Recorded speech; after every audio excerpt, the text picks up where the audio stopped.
Lucas capítulo 5, versículo 36, onde assim nos diz a palavra de Deus.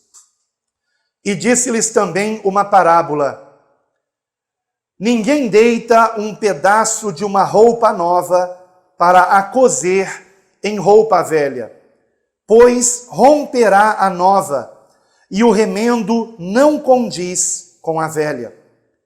E ninguém deita vinho novo em odres velhos. De outra sorte, o vinho novo romperá os odres, e entornar-se-á o vinho, e os odres se estragarão. Mas o vinho novo deve deitar-se em odres novos, e ambos juntamente são conservados. E ninguém, tendo bebido o velho, quer logo o novo, porque diz: melhor é o velho. Somente até aqui. Os irmãos podem sentar-se, por favor. Meus queridos irmãos, eu considero esta parábola a mais importante de Cristo para compreendermos a diferença entre o Evangelho e uma religiosidade hipócrita que, lamentavelmente, não acabou até hoje. Antes, pelo contrário, ela assume até mesmo a forma de cristianismo. Nós sabemos que a igreja protestante, ela é resultado de uma suposta reforma, cujo maior nome, o mais conhecido, é Martinho Lutero. E muitos creem que esta reforma foi um retorno a Cristo e ao seu Evangelho. Porém, queridos irmãos, o fato comprovado é que não. Porque se tivesse sido um retorno a Cristo e ao seu Evangelho, nós não teríamos o resultado que hoje se vê no meio chamado de evangélico e também no chamado protestante como um todo. Lamentavelmente, o que Lutero fez não foi um retorno a Cristo, porque um retorno a Cristo é compreendermos, queridos, que não se coloca vinho novo em odres velhos. E, lamentavelmente, Lutero não rompeu com o odre velho. Ele até quis colocar o vinho novo, mas no odre velho. E não dá certo, irmãos. Porém, aqueles que realmente meditaram na palavra por conta própria, lendo muitas vezes em sua própria casa a palavra de Deus, e em especial a nova aliança que está no Novo Testamento, e que perseveraram nesta meditação, orando para compreenderem o Evangelho, não conseguem mais permanecer presos no odre velho. O vinho novo, quando é colocado no odre velho, rompe o odre velho. O odre velho não suporta o vinho novo. E eu preciso aqui dizer a vocês que este ministério do qual faço parte, Igreja Bíblica Cristã, que oficialmente foi organizado no dia 7 de outubro de 2001, no município de São Gonçalo, estado do Rio de Janeiro, começou como odre velho.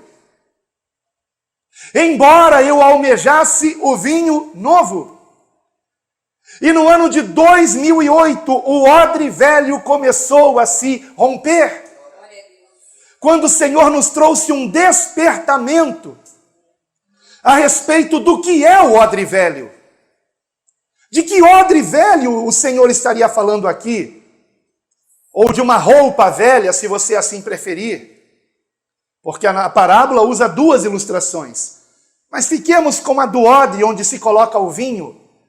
Vinho novo se coloca em odres novos, e não em odres velhos.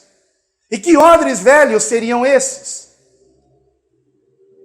Este odre velho se caracteriza por pelo menos 3 verdades que eu tenho que estar compartilhando com vocês aqui. E este vinho novo do qual nós estamos falando, amados, nada mais é do que o próprio Senhor Jesus Cristo. Ele é o vinho novo. Quando o Senhor na ceia disse a respeito do vinho, isto é o meu sangue, era mais uma lembrança do que ele já havia dito. Vinho novo. Eu estou trazendo algo novo, diferente do judaísmo que vigorou até agora. A velha aliança ficou para trás, eis que faço tudo novo. Tudo novo. Mas, lamentavelmente, depois do século IV, quando começou a se organizar uma instituição que veio a ser chamada de Igreja Católica Apostólica Romana, esta instituição, ela fez com que o odre velho do judaísmo fosse imitado pelo chamado catolicismo romano. E em primeiro lugar, esse odre velho se caracteriza pelos templos, pelas edificações construídas, as quais os homens chamam de casa de Deus. E vocês vejam que até nos louvores evangélicos, o local de culto é chamado de casa de Deus. E assim também os judeus chamavam o templo em Jerusalém. Se esquecendo, porém, que o próprio Salomão, que foi o que no seu reinado edificou aquele templo, declarou na sua oração de consagração do templo que ele reconhecia que Deus não habita em templos feitos por mãos de homens. 4 paredes não podem conter a grandiosidade do Criador do universo, irmãos. E não se esqueçam que o primeiro mártir cristão, Estevão, foi apedrejado justamente por ter lembrado aos judeus esta verdade: que Deus não habita em templos feitos por mãos de homens. Está em Atos capítulo 7. E logo em seguida os judeus pegaram em pedras e apedrejaram Estevão. E Saulo de Tarso estava entre eles, autorizando aquele apedrejamento, o que faz com que muitos estudiosos creiam que Saulo de Tarso fosse alguém de grande importância no meio judaico, enfim. Porém, como vocês sabem, esse homem, Saulo de Tarso, ele foi aguilhoado pelo Senhor e veio a ter, queridos irmãos, uma compreensão do verdadeiro evangelho, como talvez até nem mesmo os 12 apóstolos conseguiram alcançar. Eu creio que até mesmo os 12 que conviveram com o Senhor Jesus por talvez 3 anos e meio, pessoalmente, não conseguiram alcançar o que o Espírito Santo revelou a Paulo de Tarso, que depois veio se chamar Paulo de Tarso. Uma das primeiras coisas que ele compreendeu é que a casa de Deus, onde Deus quer habitar, somos nós que nos convertemos a Cristo como nosso único Senhor e Salvador. Onde quer que nós estejamos reunidos, queridos irmãos, somos a igreja do Senhor. A igreja não é uma edificação. A igreja são os irmãos reunidos. Eu sei que desde que nós nascemos, nós ouvimos dizer que igreja é aquela edificação, onde tem uma placa escrito igreja. Queridos irmãos, quando nós vamos meditando nos evangelhos, no livro de Atos, nas epístolas e mesmo no Apocalipse, nós descobrimos que a igreja somos nós convertidos a Cristo. E não uma edificação.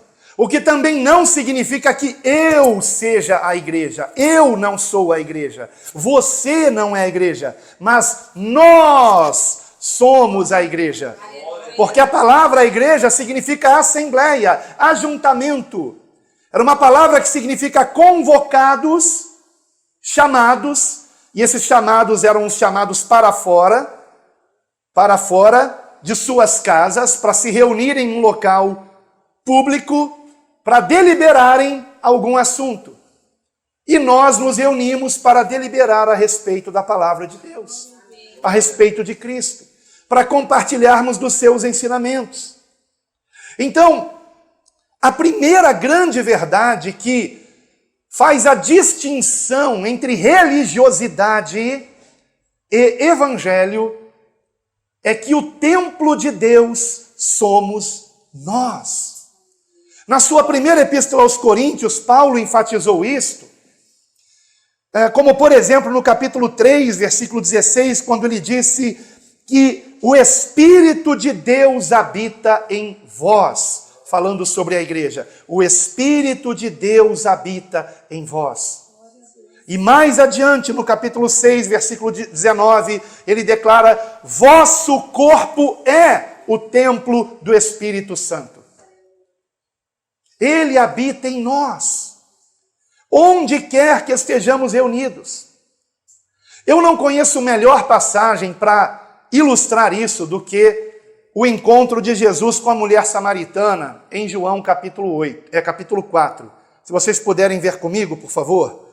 João capítulo 4, a partir do versículo 13. Poderíamos ler desde o início, mas para poupar tempo pode ser a partir do 13. Creio que a maioria de vocês já conhecem esse texto. João 8, 13. Perdão, 4, 13. Estou com 8, não sei porquê na cabeça. João 4, 13. Bem? Glória a Deus.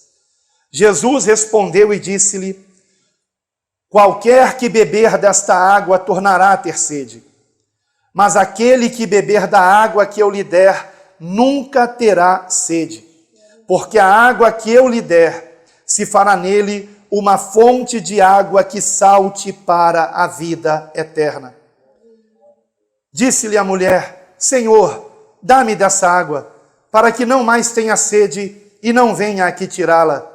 Disse-lhe Jesus: vai, chama o teu marido e vem cá. A mulher respondeu e disse: não tenho marido. Disse-lhe Jesus: disseste bem, não tenho marido, porque tiveste 5 maridos e o que agora tens não é teu marido. Isso disseste com verdade. Disse-lhe a mulher: Senhor, vejo que és profeta. Nossos pais adoraram neste monte, e vós dizeis que é em Jerusalém o lugar onde se deve adorar. Disse-lhe Jesus: mulher, creia-me que a hora vem em que nem neste monte e nem em Jerusalém adorareis o Pai. Vós adorais o que não sabeis, nós adoramos o que sabemos, porque a salvação vem dos judeus. Mas a hora vem, e agora é, em que os verdadeiros adoradores adorarão o Pai em espírito e em verdade, porque o Pai procura a tais que assim o adorem. Deus é espírito, e importa que os que o adorem em espírito e em verdade. Esta mulher não queria adorar em verdade. Por quê? Porque ela disse ao Senhor que estava querendo saber o lugar da adoração, mas ela ainda estava em pecado não resolvido. Havia hipocrisia nessa mulher. Por isso o Senhor Jesus mandou chamar o seu marido. Porque o Senhor Jesus, conhecendo sobre a sua vida, sobre o seu coração, sabia que aquela mulher precisava resolver esta situação. E, lamentavelmente, ela estava querendo adorar a Deus, mas ainda no pecado. Então, o Senhor manda chamar o seu marido para que ela reconhecesse que precisava de arrependimento. Vejam como o Senhor, ele tratou disso com tanta sensibilidade, irmãos. Ele não foi direto dizendo, você está em pecado, não. Chama teu marido. E então ela disse, eu não tenho marido. Ou seja, ela tentou ainda esconder o seu pecado. Eu não tenho marido. Ela estava mentindo. Porém o Senhor disse, é verdade, realmente esse não é teu marido. Quantos são aqueles que querem adorar a Deus em mentira e não em verdade? E não com sinceridade? O Senhor não recebe essa adoração. Mas o que, em primeiro lugar, eu quero aqui salientar é que o Senhor disse em espírito. Aquela mulher estava preocupada, como diz no versículo 20, se deveria adorar em Jerusalém ou naquele monte em Samaria. E então o Senhor responde no versículo 21, mulher, creia-me que a hora vem em que nem neste monte, nem em Jerusalém adorareis o Pai. Vós adorais o que não sabeis, nós adoramos o que sabemos, porque a salvação vem dos judeus. Mas a hora vem, e agora é. Por que agora é? Porque ela estava diante do vinho novo. Agora é em que os verdadeiros adoradores adorarão o Pai em espírito e em verdade, porque o Pai procura a tais que assim o adorem. Em espírito, ou seja, tanto faz você estar em Jerusalém, tanto faz você estar num monte em Samaria, ou em qualquer outro lugar, ou num vale, ou seja, onde for. Através de Cristo, nós temos livre acesso a Deus para adorá-lo, sem que precisemos de um local santo, porque nós somos o local santo, irmãos. Nós somos o santuário do Espírito Santo, queridos irmãos. E Ele quer habitar em nós, o Espírito de Deus quer habitar em nós, amados. Não nos esqueçamos que foi por este motivo que o Senhor verteu o seu sangue na cruz. Vejam comigo aqui mesmo em João, no capítulo 7, por favor. João, capítulo 7. Versículo 37 em diante. João 7, 37. E no último dia, o grande dia da festa, Jesus pôs-se em pé e clamou, dizendo, se alguém tem sede, venha a mim e beba. Vejam que a mesma coisa que ele disse para a mulher samaritana. Ele é a água viva, aleluia. Quem crê em mim, como diz a Escritura, rios de água viva correrão do seu ventre. E então vem a explicação do que o Senhor Jesus disse. E isto disse ele, do Espírito que haviam de receber os que nele crescem, porque o Espírito Santo ainda não fora dado, por ainda Jesus não ter sido glorificado. E quando ele foi glorificado? Na cruz, como é dito aqui mesmo no Evangelho segundo João. Foi na cruz quando ele rendeu o Espírito. E a palavra diz que o véu do templo se rasgou de alto a baixo. Aquele véu fazia a separação do lugar santíssimo, onde o sumo sacerdote só podia entrar uma vez ao ano. Uma vez ao ano. E aquele véu foi rasgado pelas mãos do próprio Deus, de alto a baixo, mostrando que aquela velha aliança acabou. Será que dá para entender isso, irmãos? Acabou! Estamos numa nova aliança, muito melhor, muito mais maravilhosa. Mas quantas pessoas presas à idolatria, ao lugar de culto, achando que o Senhor Deus está ou nesta igreja, ou naquela igreja, porém não chamando a igreja dos irmãos reunidos, mas chamando a edificação de igreja. A igreja somos nós, irmãos. Amém. Onde quer que venhamos nos reunir. Nós aqui, se não me engano, estamos numa clínica, não é isso? Aqui é uma clínica, não é? Aonde é alugado para esse espaço aqui, na cobertura da clínica, né? Graças a Deus, que é um local maravilhoso, gosto demais daqui. Poderia ser em qualquer outro lugar, irmãos. Não temos aqui uma placa com o nome de igreja, mas aqui o Espírito Santo tem sido derramado. Aqui o Evangelho verdadeiro tem sido pregado. Aqui vidas têm sido libertas de uma religiosidade hipócrita para viver em Cristo. Cristo em nós, a esperança da glória, irmãos. Agora vejam como os louvores evangélicos muitas vezes ensinam o odre velho. Como, por exemplo, aquela música antiga de J. Neto. Quando eu cheguei aqui, meu Senhor já estava. Quer dizer, o Senhor chegou primeiro, você chegou atrasado, você estava sem Ele. Né?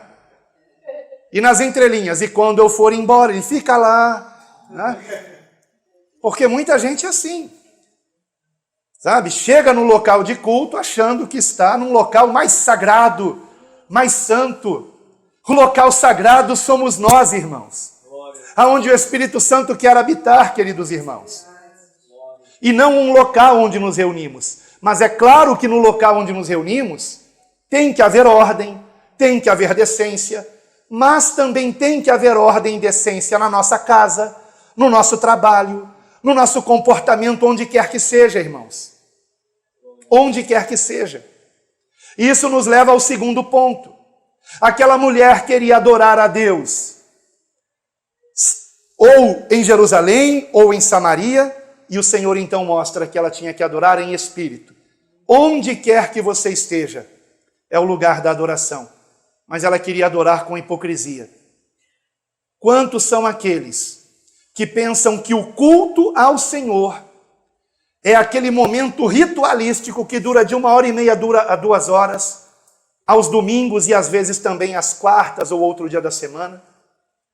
Quando, na verdade, irmãos, toda a nossa vida tem que ser um culto ao Senhor.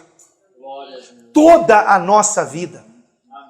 Então, se em primeiro lugar o odre velho é caracterizado pela ideia de que Deus habita numa edificação, em segundo lugar, o odre velho, ele também tem como característica a ideia errada de que o nosso culto a Deus é, por exemplo, apenas o que estamos fazendo aqui agora. Agora eu estou cultuando o Senhor. E daqui a meia hora você não está mais? Quando se disser o amém, a bênção apostólica, você não continuará adorando o Senhor? O Senhor espera, amados, que nós o adoremos o tempo todo. Vocês já notaram, se vocês leem o Novo Testamento com assiduidade, especialmente se vocês seguem o plano de leitura do nosso ministério, onde nós motivamos os irmãos a ler o Novo Testamento 2 vezes ao ano, todos os anos. Se vocês seguem o plano de leitura lendo pelo menos o Novo Testamento, eu tenho certeza que o odre velho está se rompendo na sua mente. E o vinho novo está fazendo o seu papel. O seu papel libertador. Libertador. Ele nos liberta dessa religiosidade hipócrita. Porque a maior hipocrisia no meio evangélico se chama, desculpe dizer, irmãos, culto ao Senhor. É a maior hipocrisia no meio evangélico. Ali todo mundo se ama, todo mundo se abraça, especialmente se está sendo filmado, se tem uma câmera filmando os irmãos. É uma coisa linda de se ver. Mas ao longo da semana é um fazendo fofoca do outro. Terminou o culto, já está indo para casa comentando da roupa do irmão, comentando que tinha uma corda desafinada no violão do pastor Antônio. Mas aqui não acontece isso não, tá, irmãos? E também estava bem afinado, estou só aqui conjecturando, tá? E de que adiantou aquela pessoa estar 1h30, 2 horas ali? dizendo Jesus eu te amo, sem amar o seu irmão? De que adiantou? Agora, se você ler o Novo Testamento, você vai notar uma coisa. Onde é que estão os relatos dos cultos? Dos cultos. No livro de Atos, nas epístolas. Pesquise a palavra culto no Novo Testamento. Você encontrará pouquíssimas referências. Aliás, apareceram algumas para mim, mas porque a palavra culto está dentro da palavra oculto. E aí apareceu algumas referências como oculto. Mas culto mesmo, a principal referência está em Romanos 12, se você quiser ver comigo. Romanos 12. É revelador o que o Espírito Santo compartilha conosco através do seu servo Paulo de Tarso. Romanos 12. Romanos 12, versículo 1. Rogo-vos, pois, irmãos, pela compaixão de Deus, que apresentei os vossos corpos em sacrifício vivo, santo e agradável a Deus, que é o vosso culto racional. Esse é o culto que Deus espera de nós. A nossa vida, como um sacrifício vivo. E o que significa isso? É explicado no versículo 2. Não sede conformados com este mundo, mas sede transformados pela renovação do vosso entendimento, para que experimenteis qual seja a boa, agradável e perfeita vontade de Deus. Esse é o culto que Deus espera de nós, que nós sejamos aquilo que o Senhor Jesus disse que somos, por sermos seus discípulos, a luz do mundo e o sal da terra. Temos que fazer a diferença nesse mundo, ao invés de sermos conformados a ele. Essa palavra no grego significa assumir a forma. Nós não temos que assumir a forma do mundo, queridos irmãos. Temos que ser a resistência. Por mais que o mundo esteja mergulhado no pecado, temos que continuar vivendo em santidade. E cada dia mais nos santificando pela meditação na palavra e pela oração. Mas não para que nós nos achemos melhores que os outros, antes pelo contrário, para que nós sejamos cheios do Espírito Santo, que tem por característica também a humildade. Por isso Jesus disse: aprendei de mim, que sou manso e humilde de coração.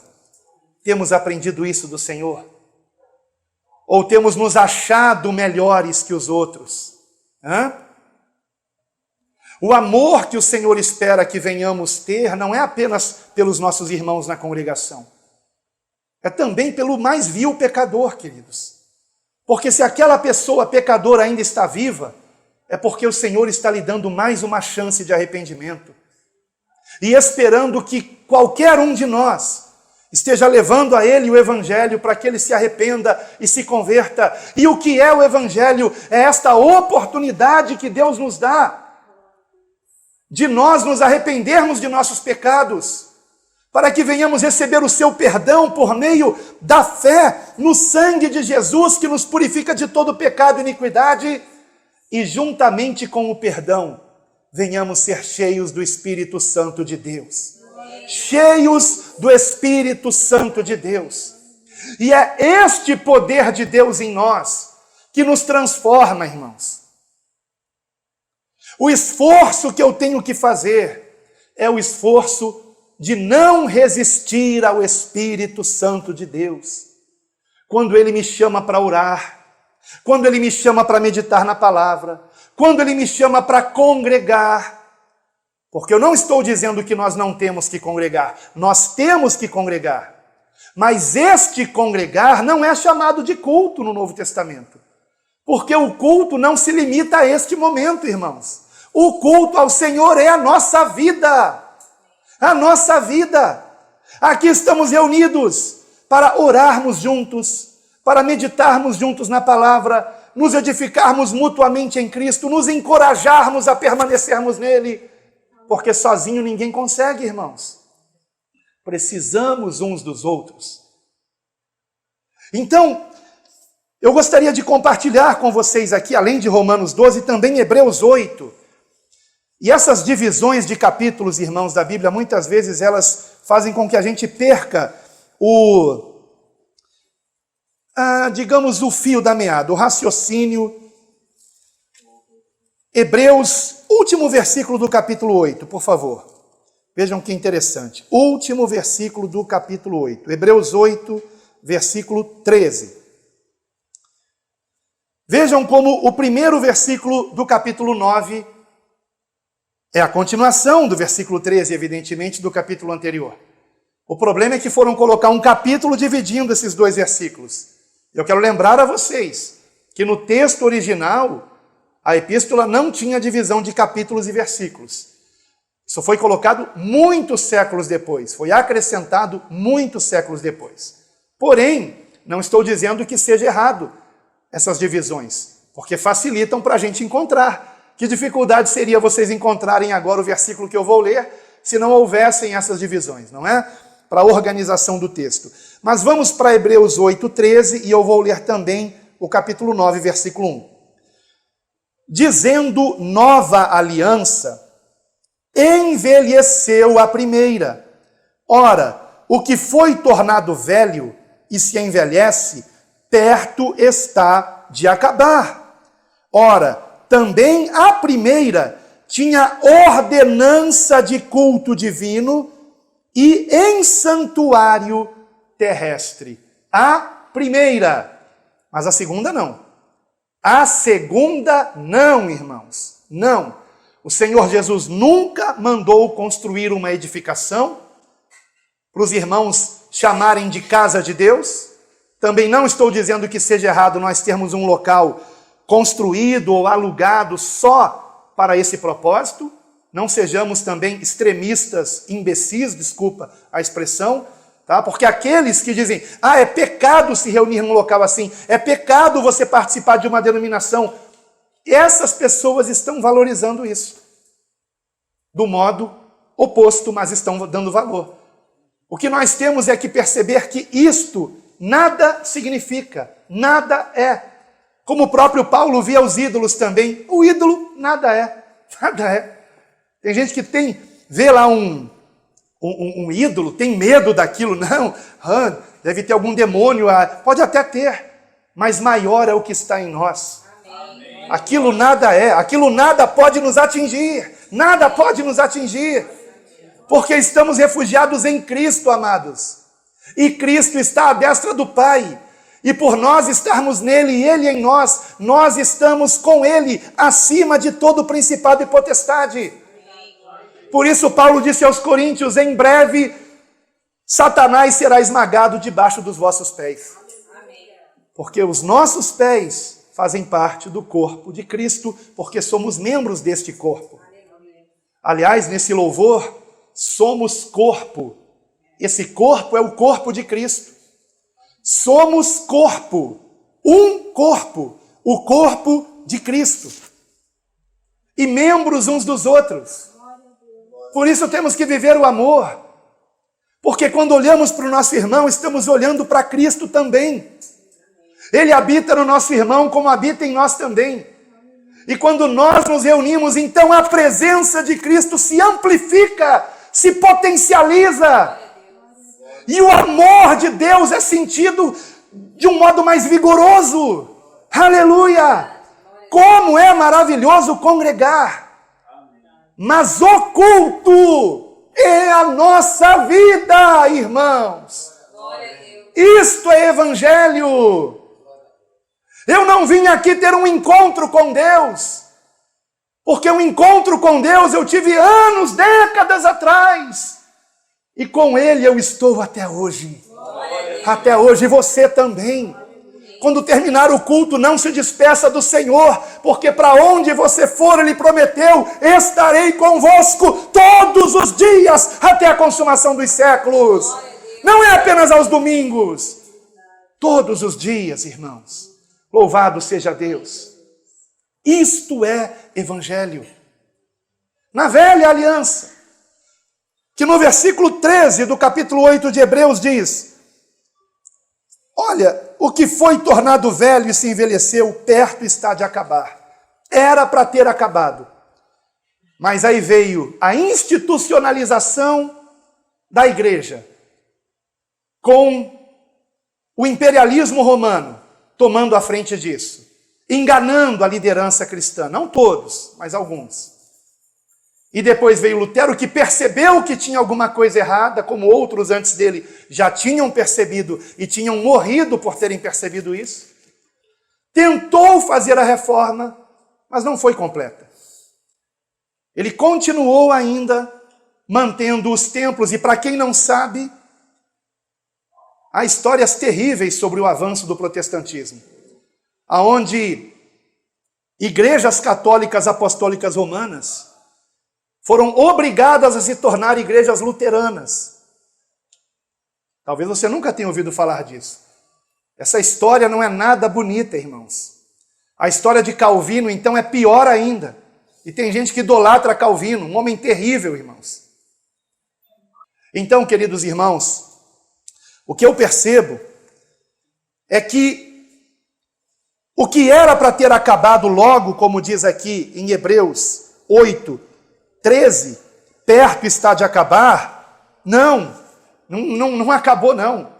Infelizmente, o odre velho continuou. Mas se nós retornarmos, não precisamos retornar agora, mas se nós retornarmos para o texto inicial, que eu vou ler novamente no final dessa mensagem, nós vamos ver que quem bebeu do vinho velho não aceita logo o vinho novo, porque diz que o velho também é bom, que o velho é muito bom. Ele se acostumou com aquele local chamado de casa de Deus, se acostumou com o ritualismo do culto, achando que aquilo é o que Deus espera de nós. O que Deus espera de nós é sinceridade de coração, irmãos.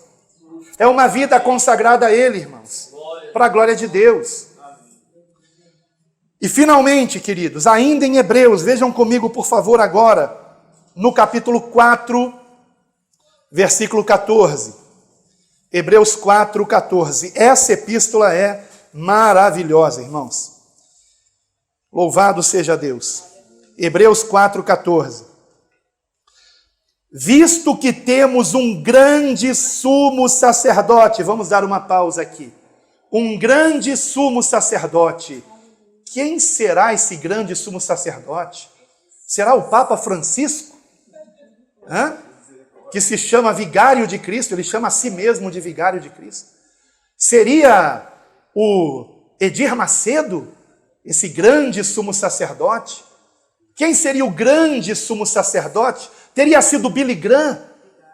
Quem teria sido esse grande sumo sacerdote? A palavra diz, mais uma vez, Hebreus 4, versículo 14. Visto que temos um grande sumo sacerdote, Jesus, Filho de Deus, que penetrou nos céus, retenhamos firmemente a nossa confissão. Porque não temos um sumo sacerdote que não possa compadecer-se das nossas fraquezas, porém que como nós em tudo foi tentado, mas sem pecado. Cheguemos, pois, com confiança ao trono da graça, para que possamos alcançar misericórdia e achar graça, a fim de sermos ajudados em tempo oportuno. Louvado seja o Senhor. Se a primeira característica do odre velho é um edifício ser chamado de casa de Deus, de templo de Deus, e a segunda característica é o que se faz nesse edifício ser chamado de culto, como se toda a nossa vida não fosse um culto ao Senhor. Então, naquele momento ali, os irmãos colocam uma máscara de santidade. Eles são muito amáveis, todos são mansos, a paz do Senhor, meu irmão. Agora vai pisar no calo do seu irmão quando terminou o culto. Acabou a santidade, acabou a mansidão. Se em segundo lugar é isso, em terceiro lugar, a terceira principal característica do odre velho que nós precisamos romper, irmãos. Precisamos tirar isso da cabeça. É a ideia de que o pastor ou bispo, ou hoje falam de apóstolos, né? Seja um sacerdote. Ele é o sacerdote daquela igreja. De onde se tirou isso, irmãos? Isso veio como herança do catolicismo, aonde o padre e o bispo são sacerdotes. E o bispo de Roma, no caso é o Papa, o sumo sacerdote dos outros sacerdotes, é assim que eles enxergam. E lamentavelmente Lutero não rompeu com isso. Lutero não rompeu com a ideia de que o pastor é um sacerdote, ou o sacerdote, melhor dizendo. Quando, na verdade, irmãos, o papel do pastor não é ser o sacerdote no sentido de fazer mediação entre Deus e os homens, porque esse era o papel do sacerdote, fazer a mediação entre Deus e os homens. O papel do pastor não é esse. O papel do pastor é ensinar aos irmãos a terem comunhão com Deus por meio de Cristo. Porque Jesus Cristo é o único mediador entre Deus e os homens na nova aliança. Ninguém mais que se diga sacerdote é mediador entre Deus e os homens. É lamentável haver igrejas onde termina o culto e as pessoas fazem fila para o pastor orar por elas. E há pastores que alimentam isso. Ao invés do pastor colocar a mão no ombro do irmão e dizer: meu irmão, eu vou te ajudar em oração. Eu não vou orar por você. Eu vou te ajudar em oração. Você tem feito as suas orações em casa? Você tem falado com Deus? Você tem meditado na palavra? Porque se você orar com sinceridade, o Senhor vai te ouvir. Onde quer que você esteja, trancado no seu quarto, o Senhor vai te ouvir.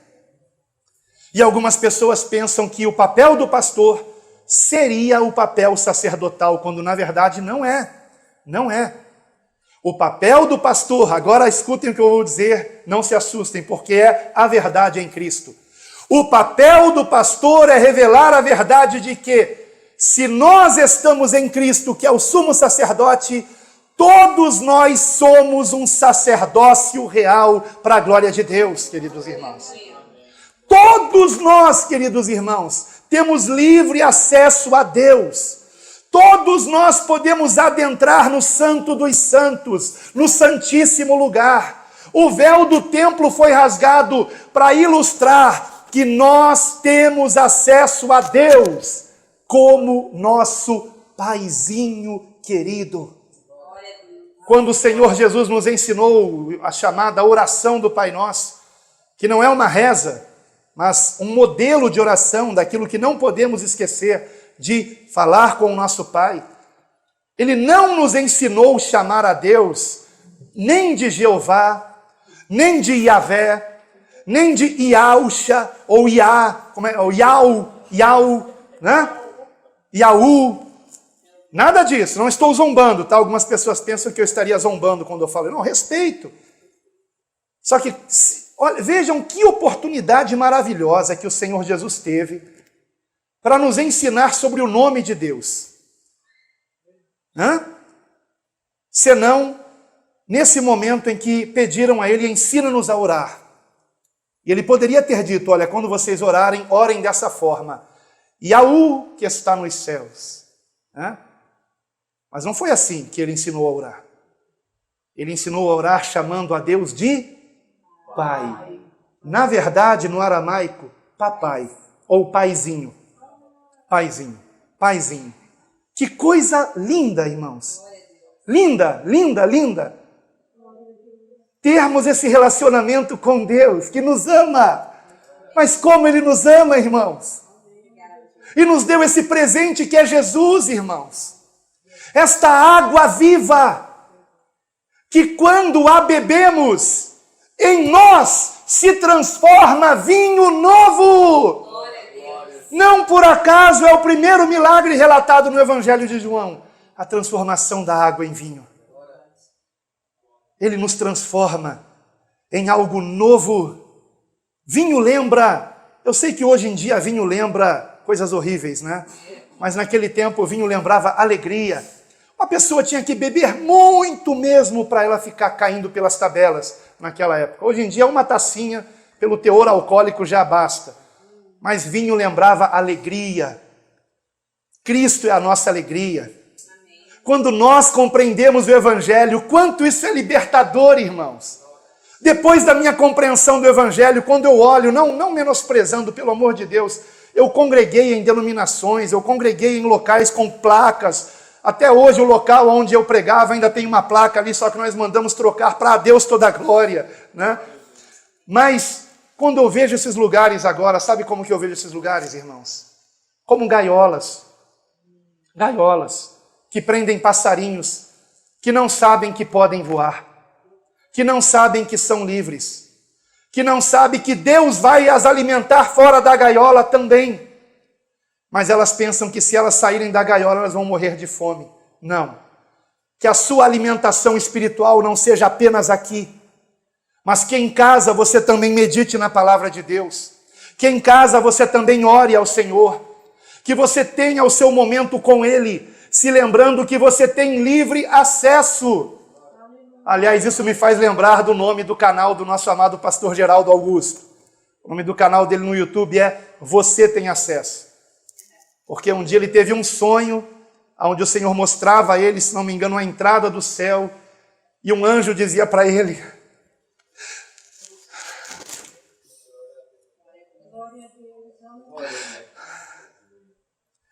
você tem acesso, você tem acesso, você tem acesso, cada um de nós tem acesso, por meio do sangue de Jesus. E que armadilha de Satanás fazer com que o odre velho continue sendo perpetuado até hoje, fazendo com que as pessoas não entendam que Deus quer habitar em nós e não num edifício, irmãos, de alvenaria. Ele quer habitar em nós. Cada um de nós somos pedras vivas desta edificação construída pelo próprio Senhor, que é a sua igreja. Essa edificação espiritual. E como numa edificação, cada pedra, cada tijolo tem o seu lugar. Cada um de nós tem o seu lugar na obra de Deus. Então somente se renda a Ele e diga: Senhor, muda-me e usa-me para a Tua glória, Senhor. Molda-me, Senhor. Molda-me para que eu me encaixe em algum lugar na Tua obra. E Ele fará isso.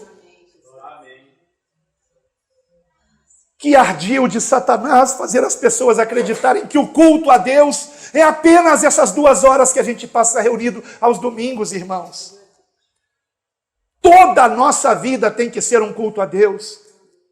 E é por isso que o Evangelho está tão mal falado hoje em dia. Por tantas pessoas que dão mau testemunho, porque não compreenderam isso. Que a nossa vida é um culto ao Senhor. E finalmente, queridos, que ardil de Satanás fazer as pessoas pensarem que elas dependem da oração do pastor para que Deus seja com elas. Cada um de nós, irmãos, como eu disse, temos acesso a Deus como nosso papai querido, como nosso paizinho do coração. Nós o amamos e o queremos. E temos que ter essa liberdade de falar com Ele quando quisermos. Eu já contei algumas vezes, mas talvez alguém não tenha ouvido ainda. Quando meu filho Gabriel tinha... Que idade mais ou menos, amor? 5 anos, né? Acho que é menos de 6, 5 anos. Ele veio correndo, eu estava trabalhando no computador. E ele veio correndo, e o meu filho Gabriel, o filho caçula, ele sempre foi muito assim, elétrico. E até hoje eu lembro. Eu estava trabalhando e ele veio correndo lá de longe, falando: papai, papai, papai. Quando chegou do meu lado: papai, qual é o seu nome? O seu nome é pastor? E aí eu olhei para ele: não, meu filho, o nome do papai é Alan. Ah, como é que é? Alan. Ah, tá, papai. E foi embora. Não sei se era dever de casa, o que era, mas ele veio perguntar se o meu nome era pastor. Eles só me ouviam as pessoas me chamarem de pastor, né? Então, mas vejam que interessante. Ele nunca tinha me chamado de Alan, como até hoje ele não me chama de Alan. É bem verdade que ele já não me chama mais de papai, né? Chama de pai, paizão, pai. Ainda bem que não me chama de velho, por enquanto. Mas vejam que lindo, irmãos. Não é porque ele não sabia meu nome que eu deixei de amá-lo, que eu deixei de sustentá-lo, que eu deixei de protegê-lo, que eu deixei de cuidar dele. E bem verdade é que eu preferia que até hoje ele continuasse me chamando de papai. Que saudade de quando ele me chamava de papai, assim como o meu filho mais velho também, Felipe. Que saudade desse tempo. Que nós, queridos irmãos, venhamos entender que o Evangelho é essa reconciliação com Deus, como nosso Pai. É esse retorno à verdadeira casa do Pai. Se por um lado o filho pródigo retorna para a casa do pai, por outro lado o pai corre até ele, vocês lembram disso? Quando o pai vê o filho pródigo no horizonte, o pai corre até ele e o abraça. E da mesma forma, quando nós compreendemos o Evangelho, o Senhor corre até nós e nos abraça para nunca mais soltar. Que nós estejamos, queridos irmãos, vivendo este Evangelho, para a glória de Deus, sem nós menosprezarmos os irmãos que ainda não compreenderam bem o que é o vinho novo. Vamos voltar para aquele texto para encerrar, lendo agora Lucas capítulo 5 novamente, a partir do versículo 36. Nós vamos agora ter um entendimento muito melhor depois desta revelação. Lucas capítulo 5, versículo 36. E disse-lhes também uma parábola: ninguém deita um pedaço de uma roupa nova para a cozer em roupa velha, pois romperá a nova e o remendo não condiz com a velha. E ninguém deita vinho novo em odres velhos, de outra sorte o vinho novo romperá os odres e entornar-se-á o vinho e os odres se estragarão. Mas o vinho novo deve deitar-se em odres novos, e ambos juntamente são conservados. E ninguém, tendo bebido o vinho velho, quer logo o novo, porque diz, melhor é o velho. Eu até sublinhei no versículo 39 a palavra logo, repetindo o versículo: ninguém, tendo bebido o velho, quer logo o novo, porque diz, melhor é o velho. Portanto, irmãos, temos que ter paciência com aqueles que ainda não estão bebendo do vinho novo. Agora, como beber do vinho novo? Através do chamado Novo Testamento, aonde se revela a nova aliança. Há muitas pessoas que dizem: eu leio a Bíblia todo dia, mas fica lendo só o livro de Salmos. Tem decorado o Salmo 23, tem decorado o Salmo 91, mas não lê o Novo Testamento. E quanto mais lemos o Novo Testamento, mais vinho novo entra em nós. Quanto mais oramos com base nessa palavra, mais esse vinho rompe o odre velho e mais nós somos livres em Cristo.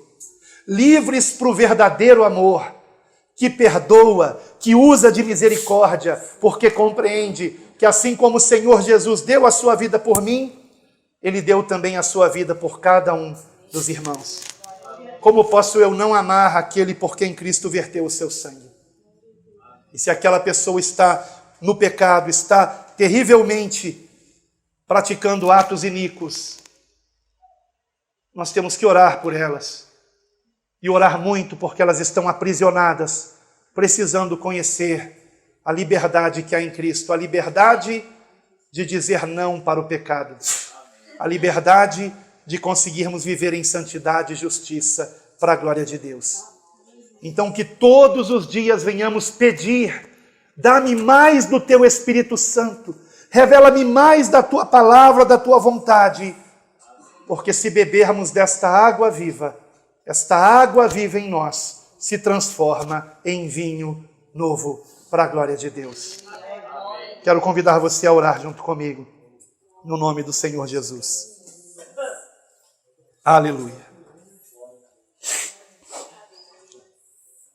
Amado Deus, nosso querido Pai, somos muito gratos a Ti, ó Senhor, por Cristo Jesus, Teu Filho amado, ter vindo ao mundo, este presente maravilhoso que Tu nos deste, Senhor, a maior prova do Teu amor por nós.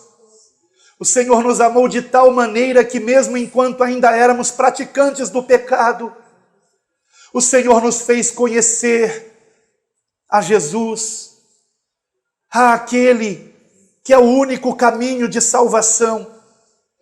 O Senhor nos deu a oportunidade do arrependimento para a vida. Que não venhamos desperdiçar isto, Senhor. Que não venhamos transformar isto numa religiosidade hipócrita, Senhor. Mas que venhamos viver Cristo para a Tua glória, ó Deus. Que venhamos, ó Pai, ter uma comunhão contigo, não apenas aos domingos, mas todos os dias da nossa vida.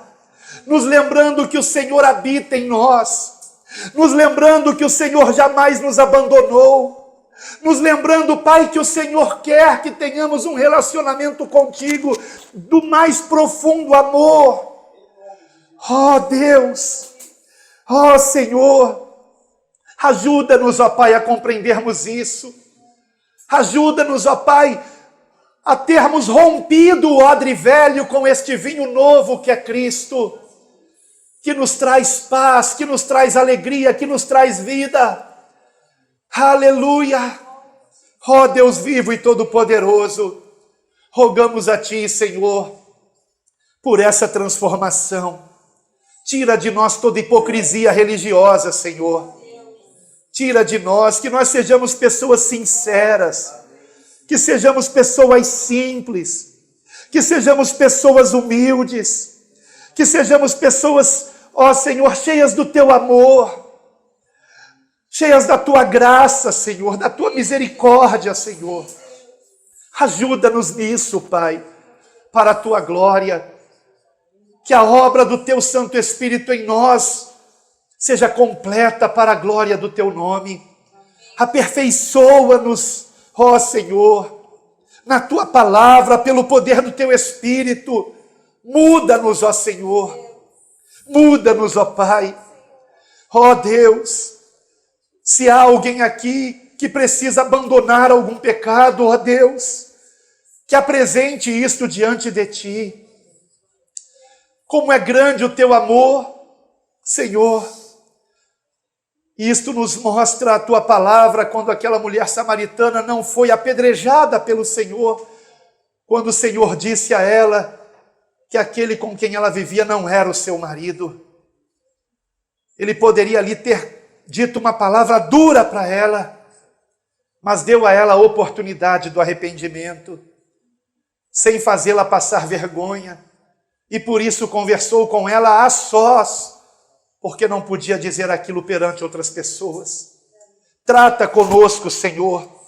Trata com cada um de nós, no particular de cada um de nós contigo, Senhor. Fala conosco, queremos essa intimidade contigo, Paizinho. Queremos, ó Senhor, abrir o nosso coração a Ti, confessando os nossos pecados e reconhecendo que somente o Senhor pode nos transformar. E nós Te rogamos por essa transformação. Te rogamos por esse vinho novo. Te rogamos pelo transbordar do Teu Santo Espírito em nós. Porque para isso o Senhor verteu o Seu sangue na cruz. Para que sejamos cheios do Teu Espírito Santo. Enche-nos do Teu Santo Espírito. Para a Tua glória, Senhor. Nós assim oramos, Senhor. No nome de Jesus Cristo oramos e Te agradecemos. Para a glória de Deus, que todos digam amém. Amém.